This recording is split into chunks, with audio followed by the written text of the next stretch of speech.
Hello guys, so welcome back po ulit sa ating channel Stock Play at muli po tayong mag-update sa mga top trending stocks, and of course don't forget to subscribe sa ating channel para palagi po kayong manonotify sa mga bagong uploads natin.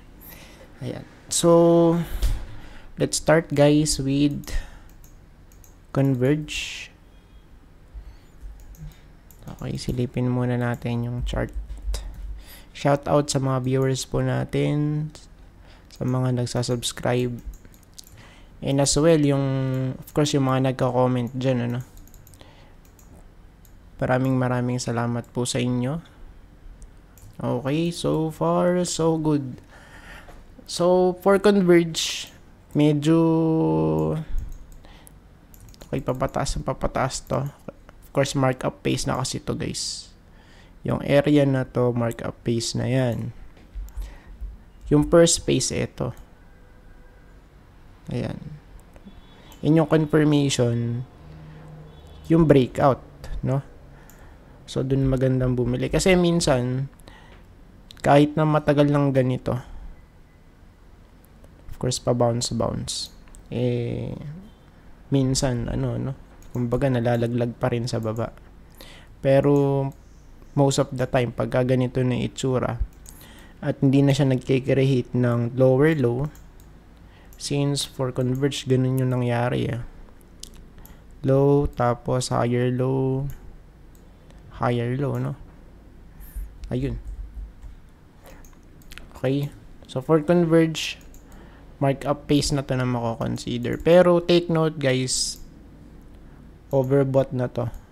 Ayan yung chart ni Converge sa weekly chart, no?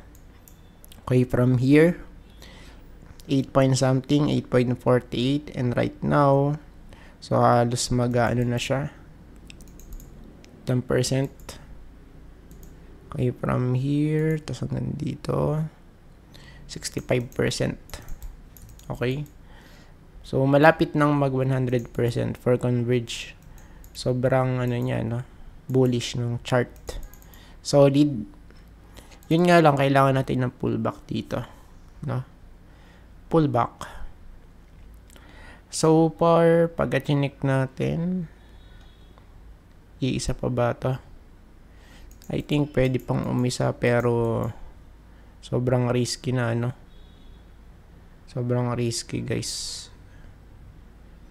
So tingin ko dito may support Check natin to. Somewhere here.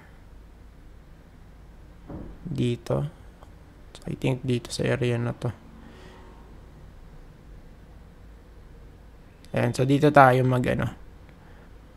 mag-establish ng support. Okay, sa area na to, Ayan. So, sa ngayon, ito muna yung magiging support natin for Converge. Okay. 13.6 sa may green box. So, bakit doon? Because, yun nga, merong mga dyan, touches. Okay, tas ito pa. Nag-hold, then nag-bounce, tapos, ayun. So, it means support to, no? So, ngayon, ito yung magiging support natin for Converge since nag-breakout. Okay? So, flip yan for Converge. And next, SPNEC. Medyo nagtagal tayo for Converge. Ayan.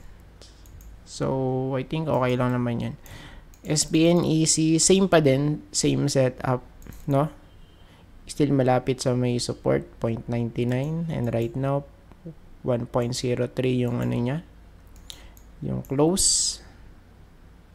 So, medyo nag-rally naman. Pero, meron tayong resistance dito sa 1.06. Okay. So, for this one, medyo sideways. Tingnan natin kung makakapanik dito, sa 1.14. Which is merong confluence sa ating 200-day moving average. Ayan. Ayan. Kasi kung makakapanik dito, na to? Ayan, Okay, para siyang W pattern, So, let's see guys. Tapos, next, we have ICT. So, for this one, ICT, nag-rally ulit to. Grabe, solid, no? Solid din tong si ICT. Grabe. Okay, from here, tapos hanggang dito, nasa 15%. 14 to 15%, no? Grabe siya. Daily. So, ngayon, it means, of course, flip lang to. And kasi resistance to before, di ba? Yung area na to. So, ngayon is mag-act as a support for ICT, ano? 372. And yung close natin, closing price, 395. So, pagka nag-pull back dito, pwede. Ayan, sa 372 na to. Sa may green box, no?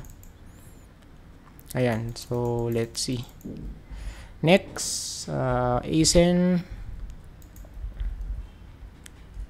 Check natin yung ASIN, guys. Check natin. Weekly.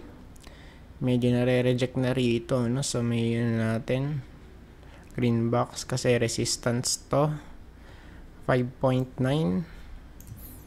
And of course yung ating ideal support for ASIN, eto 5.5 at least dito guys, kasi dito nag breakout eh.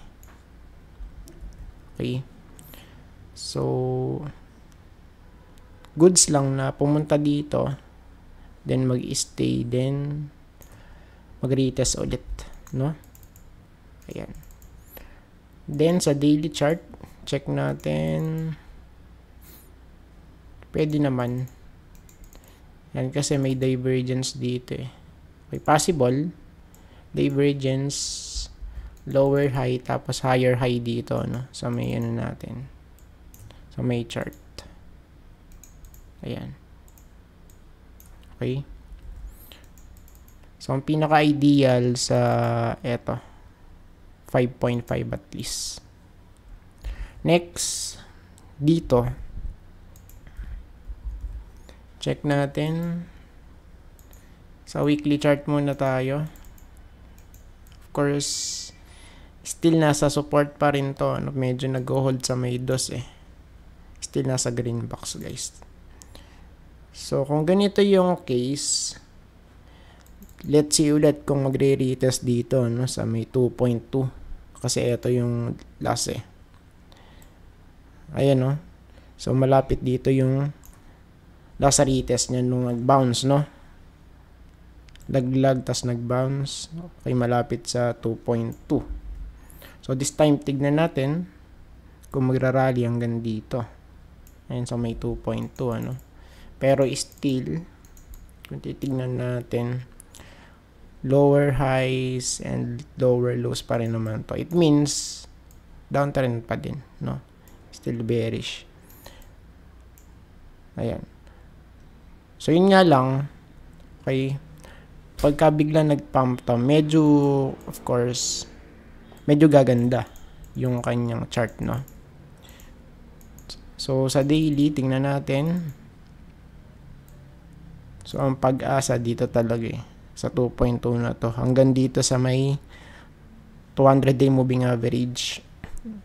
2.27 to 2.25, no? Lapit dito sa area na to. Ayan. So, wag nga lang, ano, malalaglag. Kasi support to eh. So, pagka nagkabuhusan, oops. So, next target, 1.75. Or, let's say, sabihin natin, minimum 1.8 para makapasok doon sa may green box kasi. Ayan. Then yung last, URC. So, trending din to, guys. I don't know kung bakit. So, maybe merong news. Pero, kung pagbabasihan natin yung chart. Oops. Nasa support na to. Okay. So, bumalik na nung, ano. So, ito yung pandemic eh. Pandemic level to eh. Tapos, ito pa. 2022. Yung last ito guys. April lang pero nag-bounce. Ayan. So, tingnan natin ano. Kung gaano ka solid yung bounce na to. Kasi, kung i-compare natin, nung last time na nag-bounce, medyo weak na siya eh. Ito oh. So, hanggang ano na lang, sa 120 na lang. Pero kung i-compare natin dito sa dalawang bounce, so, pandemic ito eh. Hanggang 160 inabot ano. Same here. Okay. So, hanggang 156 naman to. Yun nga lang, this time, medyo mahina yung bounce. Yung last dito. Ayan, kaya tignan natin to. I-observe natin guys kung paano magre-react yung market. Of course, yung mga buyers, ano? Buyers and sellers. Ayan. So, for now, tignan natin. And I think tapos na po tayo guys at maraming salamat po sa panonood. See you po sa next video. Bye bye and God bless.